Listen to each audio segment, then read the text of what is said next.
Hello everyone, this is James Bradford, Blue Diamond and Kayani, and I just want to bring a special video to everybody that really changed my perspective, it changed my thinking, and just know whenever your thinking changes, your life will change with it. And this video is called The Butterfly Effect by Andy Andrews. I got the honor to really see him in person live, talk about the butterfly effect. And this video, it's a 9-minute video, you'll understand really what it talks about, but it talks about how every decision we make makes a dramatic difference, either good or bad. And with our company and the product that we have that's actually saving people's lives right now, we can't make health claims, but the testimonials speak for themselves. And I want you guys to know that every step you take in this company, that every decision you make could really affect someone's life. So don't take no for an answer. Let's keep sharing the product, because everybody knows someone we don't know, and the butterfly effect will kick in and we can save more lives together. So enjoy the video, and I hope it changes your life like it did mine. Thanks a lot.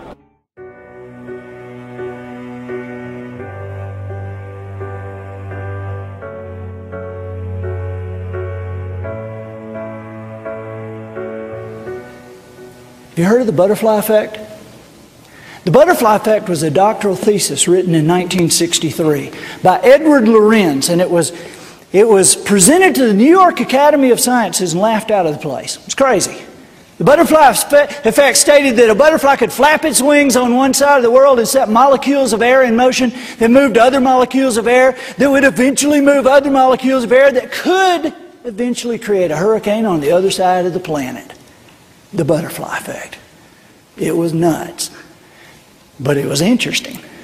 And because it was so interesting, it hung around forever in urban legend and movies and books, until finally physics professors in the mid-90s proved the butterfly effect was accurate and viable, and it worked every time. And not just with butterflies either. It worked with any form of moving matter, including people. They gave it the status of a law.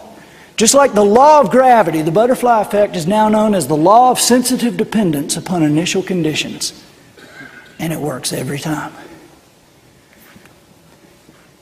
See, Chamberlain is a human example of the butterfly effect.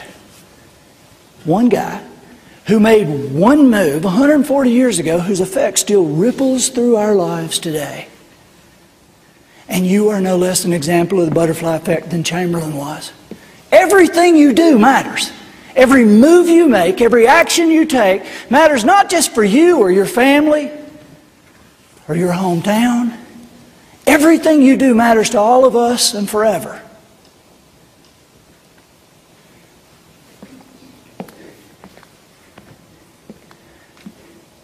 I was in a hotel room a couple of years ago. This was before Peter Jennings died, and I was ironing the left sleeve of a white shirt and about to go down and talk to a group of people, and the TV was kind of halfway to me, halfway on, and Peter Jennings was doing that Person of the Week thing that ABC News, they still do it, but he was doing the Person of the Week, where they highlight somebody and tell about what they... And while I'm kind of halfway paying attention, I hear him say, and so the Person of the Week for, and he gives the date, he said, is Norman Borlaug.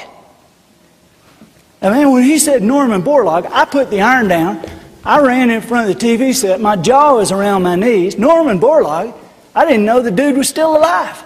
I knew who he was. I had written a book called The Lost Choice that tells the proof about how much a life matters, and I'd wrapped a story around it, and I'd done some research, and I'd found out about Norman. I had like 2 paragraphs in the book about Norman Borlaug. I knew who he was. They had calculated that his work, hybridizing corn and wheat for arid climates, his work through the years, the plains of Siberia, the Dust Bowl of Western Africa, our own desert Southwest, South and Central America, that his work, hybridizing corn and wheat for arid climates, had saved from famine the lives of over 2 billion people. The guy saved 2 billion lives. And for that, he was Person of the Week. It kind of aggravated me, because I remember thinking, it's not Norman Borlaug. I was talking to the TV, it's not Norman Borlaug that did it. It was a guy named Henry Wallace. Henry Wallace was Vice President of the United States under Roosevelt. And a lot of people think, wait a minute, I thought Truman was Vice President under Roosevelt. Well, that's true. But remember, Roosevelt served 4 terms. He had 3 different vice presidents, and the middle one was the former Secretary of Agriculture, a man named Henry Wallace, who, while he was Vice President of the United States, used the power of that office to create a station in Mexico whose sole purpose was to hybridize corn and wheat for arid climates. And he hired a young man named Norman Borlaug to run it. And it was Norman Borlaug who won the Nobel Prize, and it was Norman Borlaug who got Person of the Week. But when you think about it, it was Henry Wallace who saved the 2 billion people, wasn't it? Really? Unless maybe it was George Washington Carver. You remember Carver, don't you? The peanut stuff?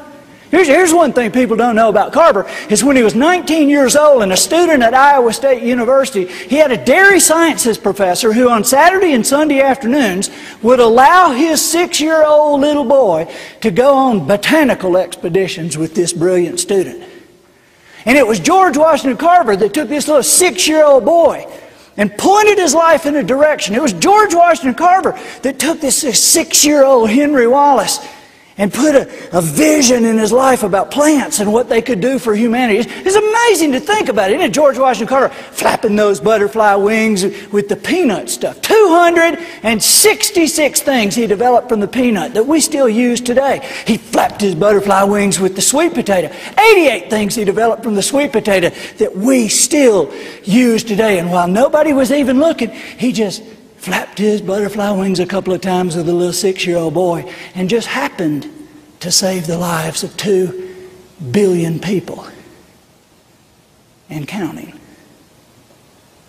So when you think about it, maybe it was Carver that should have been Person of the Week.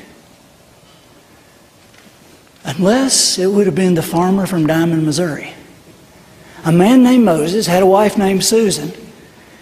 They lived in a slave state, but they didn't believe in slavery. Well, this was a problem for these psychopaths like Quantrill's raiders who came through farms and villages at night, destroying and killing. And one January night, Quantrill's raiders came through Moses and Susan's farm, and they burned the barn, and they shot several people, and they drug off a lady named Mary Washington who refused to let go of her infant baby, George. Now, Mary Washington was Susan's best friend.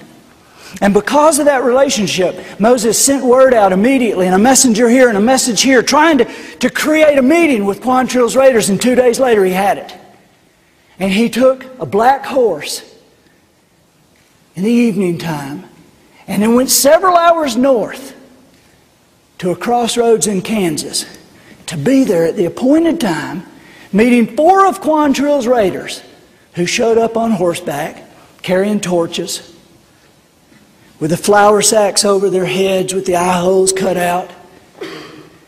And there Moses traded the last horse he had left on his farm for what they threw him in a burlap bag. And as he caught it and they thundered off, he went to the ground, and there in that cold darkness with that white breath billowing out, he pulled out of that burlap sack a cold, naked, almost dead infant baby boy. And he jerked open his jacket and his shirts, and he put that baby in next to his skin and covered the child up, and he walked that baby out, talking to him, promising him that he would raise him as his own, telling him he would educate him to honor his mother, who they knew was already dead. And that was the night he told that baby he would give him his name. And that is how Moses and Susan Carver came to raise that little baby, George Washington. So when you think about it, maybe it was the farmer from Diamond, Missouri that saved the 2 billion people. Unless... And hey, you guys know we could do this all night. How far back could we go? I mean, really, how far back could we go to show whose move, at what time, at what point in history? How far back could we go to show who it really was who saved the 2 billion people? A number that continues to increase while we sit here. How far back could we go? And how far forward could we go in your life? How far forward could we go to show the lives that you'll touch? I mean, there are generations yet unborn whose very lives will be shaped and shifted by what you do tomorrow, and the next day, and the next, and the next, and the next. Because everything you do matters. Every move you make, every action you take, not just for you, not just for your family, not just for your hometown. Everything you do matters to all of us and forever.